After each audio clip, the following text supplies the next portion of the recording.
Bien, on va s'intéresser dans cette deuxième partie à l'énergie solaire photovoltaïque, c'est-à-dire parmi les différentes formes de production d'énergie solaire. Donc on va s'arrêter une d'entre elles qui est donc la production directe d'électricité, le photovoltaïque. Quel est le principe? Le principe est décrit sur ce petit schéma. Ça, c'est le schéma d'un panneau solaire tel que vous le voyez.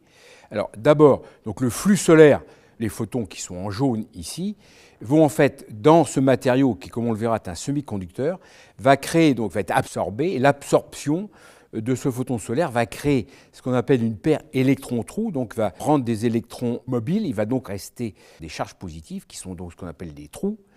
Et c'est ce qu'on verra dans la suite du cours. Alors maintenant, on a créé une paire électron-trou. A priori, elle va se recombiner. Bien sûr, comme on veut produire de l'électricité, il faut empêcher qu'elle se recombine. Et en fait, ces paires électrons-trous vont être séparées par un champ électrique interne dans la structure qu'on appellera une diode. Et ce champ électrique interne est créé par l'introduction d'impuretés dans le semi-conducteur. Donc, première étape, absorption du photon, création de paire électron-trou. Deuxième étape, séparation. Donc, cette séparation va créer des charges négatives sur une électrode, sur une interface ici, donc avec le circuit extérieur, et des charges positives sur une autre interface. Et si on relie ces interfaces-là par un circuit électrique, on va donc obtenir une tension dans ce circuit extérieur, et donc les électrons vont circuler et vont pouvoir être utilisés pour éclairer une lampe, etc. Donc, il faut d'abord absorber le photon, ensuite séparer les porteurs, puis les récupérer dans un circuit électrique externe. C'est ça le principe donc, du photovoltaïque, c'est-à-dire donc production d'électricité à partir du rayonnement solaire. Bien, alors, quel rendement peut-on obtenir dans ce cas-là? Donc, faisons une petite estimation thermodynamique simple du rendement de Carnot.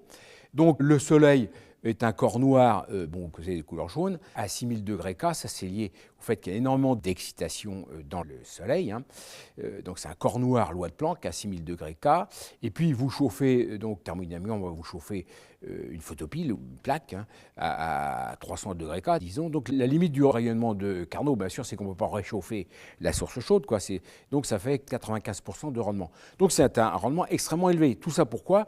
Parce que le Soleil est une excellente source, parce que c'est une source chaude à 6000 degrés K, ce qui est très rare. Alors maintenant, si on tient compte vraiment de la loi de Planck, ce n'est pas une raie à 6000 degrés K, c'est un continuum, loi de Planck. De même, ici, le panneau est un corps noir dans l'infrarouge, donc également décrit par la loi de Planck. Et si on fait donc un calcul thermodynamique un peu plus détaillé, on obtient que le rendement maximum est de 85%, ce qui est donc très important. On verra dans la suite du cours qu'on n'obtient jamais ce type de rendement, on obtient au mieux la moitié, ce qui est déjà considérable.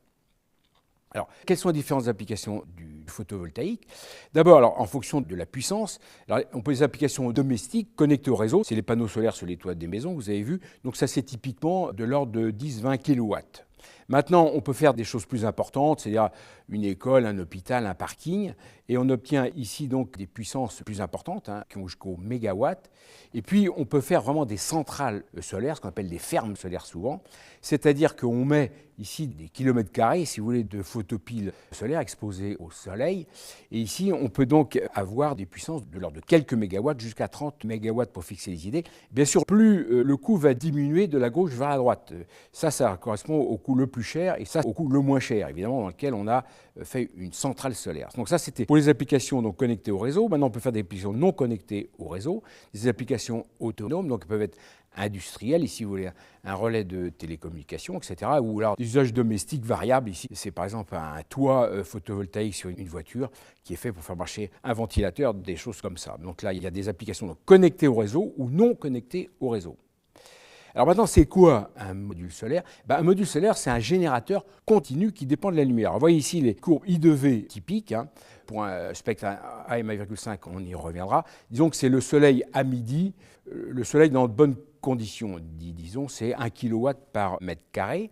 Et puis on voit ici, en fonction de l'ensoleillement, que le courant que l'on obtient diminue donc linéairement avec l'ensoleillement, et la tension ici diminue de manière un peu différente. On verra que c'est logarithmiquement en fonction de l'ensoleillement. Donc en fait, c'est un générateur DC, vous voyez les courbes I de V, et dont les caractéristiques dépendent de l'ensoleillement. Donc plus on a l'ensoleillement, plus on fournit de courant à un circuit extérieur. Et puis les tensions, ça c'est pour un module, c'est de l'ordre de quelques dizaines de volts. Donc c'est un module photovoltaïque, ça c'était I de V, donc c'est la courbe verte était la courbe la plus favorable sur le schéma précédent. Maintenant je présente la puissance P égale VI, P égale VI. la puissance en fonction de la tension, et donc on obtient un maximum, hein, et le rendement de conversion, c'est la puissance maximale divisée par la puissance lumineuse. La puissance lumineuse, c'est l'énergie incidente qui arrive, donc à M1,5, on y reviendra, donc c'est typiquement 1 kW par mètre carré. Disons qu'en région parisienne, c'est les conditions les plus favorables, c'est-à-dire le soleil à midi. Hein. C'est le soleil à midi quand il n'y a pas de nuages. Hein. Et on appelle le facteur remplissage, ou le fill factor en anglais, eh bien, disons, le fill factor est 1 si cette courbe verte est un rectangle, en termes simples.